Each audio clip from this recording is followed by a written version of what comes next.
ஆதி சதுர்வேதங்கள் ஓதும் பரஞ்சோதியே எங்கள் அச்சனார் கோவில் அரசே.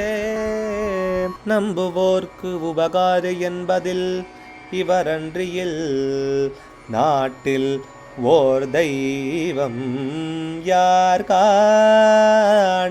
ஆதி சதுர்வேதங்கள் ஓதும் பரஞ்சோதியே எங்கள் அச்சனார் கோவில் அரசே. சுவாமியே சரணமையப்பா. அச்சங்கோவில் அரசே சரணமையப்பா. பகவானுடைய 241வது நாமா திருப்பெயர் தபாஹ்வயாய நமஹ. தவம் எனப்படுவோனுக்கு நமஸ்காரம். தபஹ தவம் என்று, ஆஹ்வய சொல்லப்படுபவன். இதில் முன்னாடிலாம் தபஸை காப்பாற்றுறவர், தபசிகளை ரட்சிக்கிறவர், தபஸ்விகளெல்லாம் சொல்லப்பட்டது.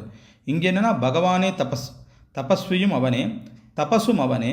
இந்த தபஸு தவம்னு சொல்லக்கூடியது காயிகம், வாச்சிகம், மானசம்னு 3 வகைப்படும். மனசுனால காயிகம் உடலால் செய்யப்படுறது, தேவ பூஜை, பெரியவர்களை நமஸ்காரம் பண்ணுறது, அஹிம்சை, புலனடக்கம், இதெல்லாம் உடம்புனால் செய்யக்கூடிய தவம். வாச்சிகம் வாயால் செய்யப்படுவது, வேதசாஸ்திரங்களை ஓதுறது, பகவன் நாம சங்கீர்த்தனம் செய்கிறது, சரணகோஷம் சொல்கிறது, இதெல்லாம் வாயினால் சொல்கிறது, இன்சொல் கூறுறது, இதெல்லாம்.